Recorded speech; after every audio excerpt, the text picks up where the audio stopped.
Karena di lapangan tuh kadang-kadang orang cuman ngerasa bingung. Ini masuk angin atau lambung atau jantung, bingung gitu loh. Ya, saya ada pasien ya, usianya ini muda banget ya, baru 27 tahun. Nah, muda gitu. lagi. Dia sehat, badannya bagus, tapi merokok tuh. Nah itu serangan jantungnya habis main futsal tuh. Belum ada penelitian yang bilang bahwa rokok ini ada manfaatnya.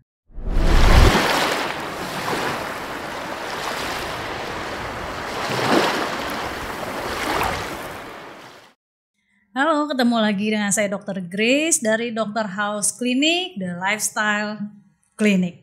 Oke, kita saat ini ngajak satu orang dokter yang famous banget.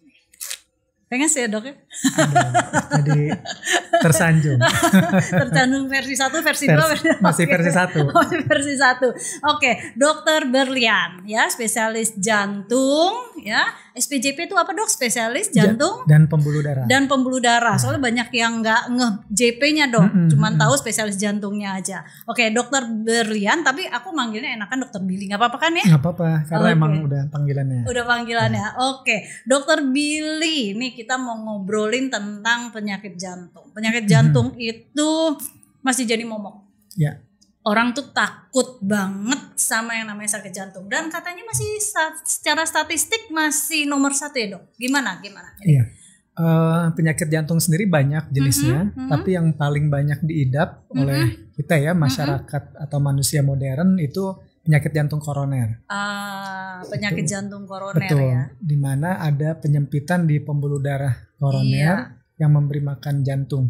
Nah, bersamaan dengan stroke ya, stroke yang penyempitan pembuluh darah masih penyebab kematian nomor 1 di dunia. Tuh, serem banget. Jantung dan stroke. Ya, masih termasuk nomor 1 ya, buat membunuh. Nah, kita nih masih sering saru nih dok. Ya, kadang-kadang mungkin dokter punya pengalaman yang bisa diceritain, yang di-share ke kita. Karena di lapangan tuh kadang-kadang orang cuman ngerasa bingung. Ini masuk angin atau lambung atau jantung, bingung gitu loh. Kadang-kadang akhirnya cuman ya udah diurut aja atau minum obat-obat warung aja atau yang kayak gitu-gitu tuh kadang-kadang masih belum clear, masih belum jelas. Jadi mungkin dokter bisa ceritain. Ya, kayak apa sih di lapangan yang bikin kita jadi lebih hati-hati? Ada kasus nggak?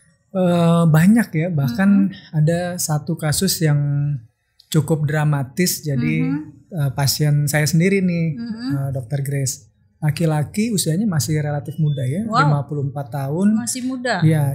Dadanya nggak nyaman, dia merasa masuk angin tuh. Persis dia mengungkapkannya begitu. Kan? Terus dia minta istrinya untuk dikerok. Indonesia sekali ya. Benar-benar masih banyak loh ternyata kayak gitu.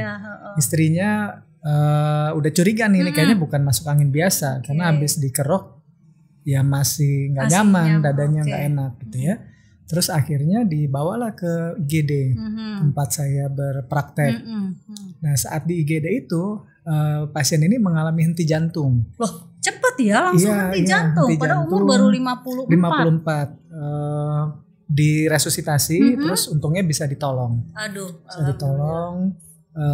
Kita lakukan namanya kateterisasi. Kemudian terlihatlah di situ pembuluh darah utamanya di bagian pangkal itu mengalami penyumbatan. Jadi menyempit 100%. Nah, bisa dibayangkan saat pembuluh darah itu tersumbat, otot jantung tidak dapat darah, terjadi gangguan irama jantung, jantungnya berhenti. Oke. Gitu. Repot juga, untung berhenti jantung atau arresnya di IGD. Kalau berhentinya di rumah, di mall, di mobil bisa, gitu kan. Aduh, kita pasti bingung gitu. Ya kan? Jadi kalau menurut dokter, misalnya ada kayak gini ya, rasa-rasa nggak nyaman di dada gitu kan. Kapan sih baiknya kita mencari pertolongan ke dokter, ataukah nunggu sehari 2 hari, atau begitu langsung nggak enak langsung ke dokter? Nah, gimana tuh? Yang paling baik tentu kita mencegah jangan sampai terjadi serangan jantung. Untungnya ada karakter yang khas, walaupun tidak 100% ya begitu. sakit dada yang khas untuk serangan jantung atau untuk penyakit jantung koroner itu nyeri dadanya nggak bisa dilokalisir tuh, Dokter Grace. Jadi dia menyebar, kemudian dia diperberat ya, dipicu dan diperberat dengan aktivitas. Jadi kalau misalnya jalan agak cepet atau naik tangga atau marah-marah tuh sakit dadanya. Terus makanya kayak di sinetron lagi marah-marah serangan jantung gitu ya. Iya, itu yang sebagian besar begitu. Ini dibedakan dengan sakit dada misalnya bisa dilokalisir ya, pakai satu jari terus ditekan terasa sakit, itu bukan tuh, itu kecil kemungkinannya. Iya. Nah memang masalahnya ada yang tidak sehas itu. Orang sering merasa misalnya ya ada yang seperti rasa tidak nyaman di lambung, itu juga bisa tuh karena jantung sama lambung tuh tetanggaan lah, gitu posisinya. Nah kalau itu ya sulit untuk kita bedakan, maka caranya adalah kita lakukan treadmill test. Nah, dengan treadmill test nanti kalau misalnya itu karena jantung terelisitasi tuh, tercetus sakit dadanya, keluar dia tuh muncul. Karena saat di treadmill jantung kan dikasih beban tuh, disuruh olahraga. Itu dari gejala. Yang kedua juga yang penting itu kita tahu faktor resikonya. Karena semakin banyak faktor risiko yang diidap, tentu semakin tinggi kemungkinan bahwa itu penyakit jantung koroner. Ini berhubungan banget sama lifestyle. Pasti. Jadi pas kita di lifestyle klinik itu ya. Harus nih sekarang semua penyakit ujung-ujungnya benerin lifestyle ya, Dok. Benar. Jadi kalau ada faktor risiko ya, merokok, kemudian darah tinggi, diabetes, kolesterol, gemuk, nah itu meningkatkan kemungkinan menderita penyakit jantung koroner. Kalau ada keluhan, berarti keluhan itu lebih mungkin karena penyakit jantung koroner dibanding orang yang tidak mempunyai gejala, tentunya begitu. Benar-benar. Jadi sebenarnya sih kalau dipikir-pikir penting banget check up ya.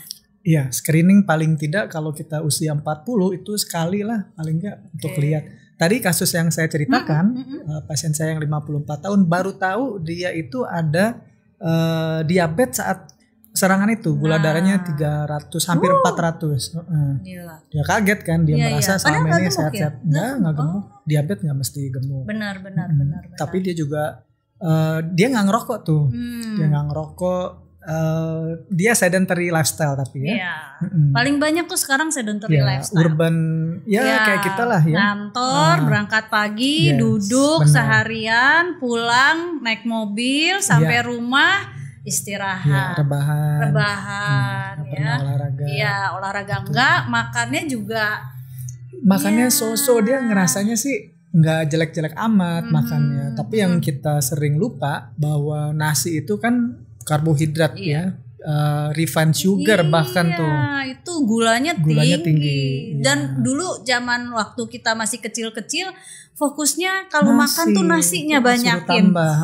Kalau misalnya nanti kalau nggak habis nangis ya, gitu kan. Lauknya belakangan. Padahal sekarang udah nggak begitu lagi. Ya kan, benar-benar. Sedentary lifestyle tuh musuh buat kita sekarang, ya kan. Nah, ada tempatnya memang sekarang lagi happening olahraga tuh harusnya kita ikutan tuh yang kayak gitu. Nah, baiknya kalau kita tidak yakin kita ada penyakit jantung koroner atau tidak, ada keluhan rasa tidak nyaman di dada, dipastikan dulu tuh dok, sebelum olahraga ya, karena olahraga sendiri juga memicu ya. Ya, saya ada pasien ya, usianya ini muda banget ya, baru 27 tahun. Nah, muda lagi. Dia sehat, badannya bagus, tapi merokok tuh. Nah itu serangan jantungnya habis main futsal tuh.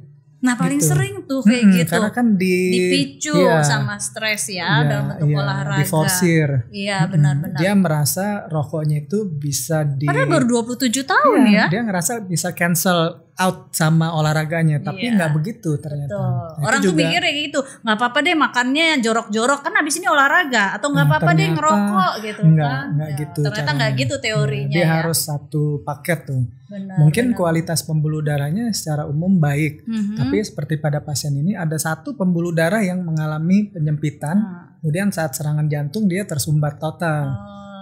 Itu dipasang ring juga tuh. Ya, jadi jangan jadi patokan umur 27 masih muda pasti sehat, belum tentu ya. Karena balik lagi sedentary. Yes. Kemudian kualitas udara atau pola hidup kita secara umum juga nggak bagus ya. Apa yang kita makan itu udah nggak real food lagi misalnya, terus polusi udara itu overall ya membuat kesehatan kita itu in general tuh menurun begitu. Belum lagi kita yang tinggal di perkotaan, faktor stres kan. Iya banget. Ya kan, faktor stres, kurang tidur. Benar.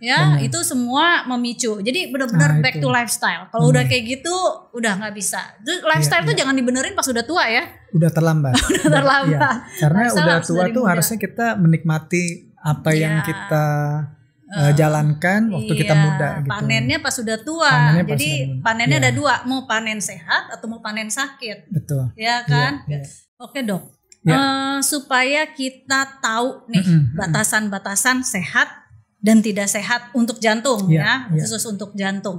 Ada pakemnya nggak? Apa nih angka-angka yang mesti kita tanam di otak, yang mesti kita catat bahwa kita udah di warning nih bahwa waduh udah nggak sehat nih. Kita bisa ngomong, kalau ini segini nih tinggi nih gitu. Kira-kira gimana? Ini pas banget nih. Jadi pencegahan itu selalu lebih baik dari pengobatan. Itu klise tapi terbukti banget. Tanya sama orang yang udah serangan jantung deh. Aduh dok, coba ini dulu saya nggak merokok misalnya gitu ya. Nah, Yayasan Jantung Indonesia itu membuat akronim yang bagus banget sebagai usaha pencegahan penyakit jantung koroner. Akronimnya sehat itu. Sehat. S-nya itu seimbangkan gizi. Seimbangkan gizi ini lifestyle. Ya, lifestyle nih balik lagi nih. Itu prinsipnya mungkin kalau ingin detail perlu konsultasi lebih lanjut ya. Prinsipnya saya sering bilang ke pasien itu rendah lemak, rendah garam, rendah gula, terus banyakin sayur dan buah gitu ya. Terus makanlah real food tuh, jangan proses food. Ya, jangan proses food. Terus enyahkan rokok. Enyahkan rokok tuh udah nggak bisa ditawar, nggak ada. Belum ada penelitian yang bilang bahwa rokok ini ada manfaatnya. Nah, ini mungkin vape begini bang, vape ini juga karena relatif baru, jadi belum banyak evidence yang menghubungkan dengan penyakit tertentu. Tapi kita sebaiknya tentu berhati-hati gitu ya. Memang sulit ya, saya akui tidak semudah itu. Tapi berhenti merokok. Harus niat dan harus dibantu juga. Kalau ada keluarga kita yang ini jangan sinisin atau tapi kita perlu bantu gitu ya. Kemudian hanya itu hadapi stres. Nah, stres ini kita nggak bisa menghindar dari stres. Manusia modern pasti stres. Nah, kita harus hadapi itu dan jangan ragu menurut saya untuk konsultasi dengan psikolog misalnya ya. Karena masalah kita ini makin kompleks, kesehatan mental itu juga makin penting, challenging ya ininya. Dan psikolog atau psikiater itu mereka memang sekolah dilatih untuk menangani itu. Jadi kita harus manage stres ya. Kita harus hadapi dan kita manage tuh gimana caranya kita bisa tetap sehat dan bisa coping lah dengan stres ya. Kemudian tadi SEHA. Itu awasi angka Anda. Nah ini nih, ada angka nih. Ya. Jadi ini global campaign nih, ada 5 angka yang kita perlu tahu ya. Pertama tekanan darah. Kalau ada yang belum pernah ditensi nih, harus segera ditensi nih, karena gampang banget. Itu di mana-mana ada tuh dok.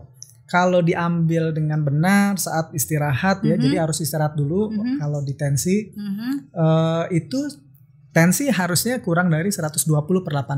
Itu harus ya, di situ ya angkanya 120/80. Memang dikategorikan hipertensi kalau angkanya itu 140/90 atau lebih.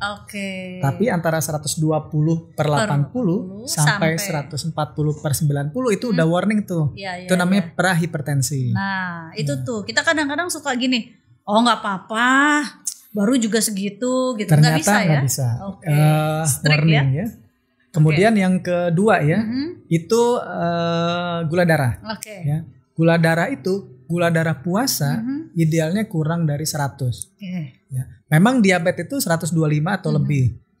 Antara 100 sampai 125 itu pradiabetes. Seperti hipertensi juga ada pradiabetes, prahipertensi, pradiabetes ya. Yang ketiga itu kolesterol. Kolesterol LDL yang jahat ya, itu idealnya kurang dari 100. Gitu. Emang berat nih target-target ini ya, tapi dia bisa jadi parameter bahwa kita memang sehat gitu ya. Yang keempat ya, yang keempat BMI. Jadi body mass index kita ya, itu menggambarkan berat badan relatif terhadap tinggi badan. Ya, itu tidak boleh melebihi. Memang ada kategori ya, kategori obese, kemudian overweight. Nah, kita jangan sampai masuk idealnya overweight lah, gitu ya.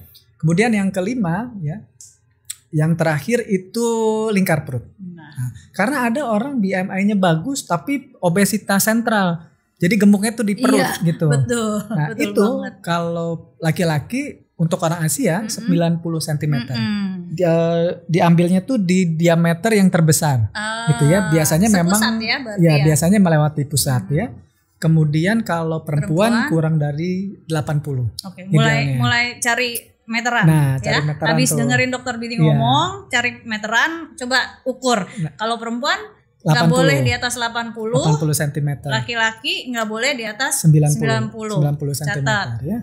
Nah, yang terakhir itu T. Ini singkatannya bagus banget memang. T itu teratur berolahraga. Nah, udah lengkap tuh semuanya. Teratur berolahraga tuh gini. Minimal kita harus, kalau rekomendasi WHO ya, bahkan bukan sekedar olahraga saja, aktivitas fisik juga bisa masuk. Ya. Minimal tuh 30 menit. Most days of the week. Most days of the week. Jadi ada yang bilang 4 sampai 5 hari seminggu kita harus olahraga. Total 150 menit per minggu. Dalam satu minggu. Sehat. Kalau 150 menit per minggu, let's say kalau 5 hari olahraga ya setengah jam lah ya. Setengah jam. Olahraga yang baik itu memang dia mencapai nilai aerobik. Jadi denyut jantung tuh harus naik. Ada yang bilang kalau main catur gimana tuh dok, kan olahraga juga. Atau kalau anak muda sekarang tuh e-sport ya. E-sport berarti bukan itu, nggak termasuk, nggak bisa tuh. Iya, betul. Jadi harus ada nilai aerobiknya. Gitu. Sehat tuh. Ya, sehat. Terakhir ditutup sama dokter Billy tadi angka-angka yang ada di sehat tuh perlu banget di underline, dicatat bahwa itu jadi patokan kapan kita tahu bahwa kita itu nggak sehat. Ya. Oke, dokter Billy, kayaknya kalau ngomongin jantung kita nggak ada habisnya nih, karena jantung tuh paling menarik, amat sangat menarik. Nanti kayaknya perlu part-part berikutnya lagi ngomongin jantung aja, boleh. Kan? Oke, buat healthier semuanya ya, ingetin yang tadi dokter Billy ngomong, sehat itu angka-angkanya nanti kita munculin ya, supaya tercatat di pikiran kita. Dan kembali lagi tadi yang seperti dokter Billy bilang, lifestyle, benerin lifestyle ya. Jangan lupa bahwa apa yang kita kerjain sekarang panennya nanti. Betul. Ya kan? Jadi jangan sampai panen di rumah sakit. Betul kan? Yes. Oke, thank you semua The Healthiers. Kita ketemu lagi nanti dengan saya Dr. Grace di Dr. House Clinic, The Lifestyle Clinic.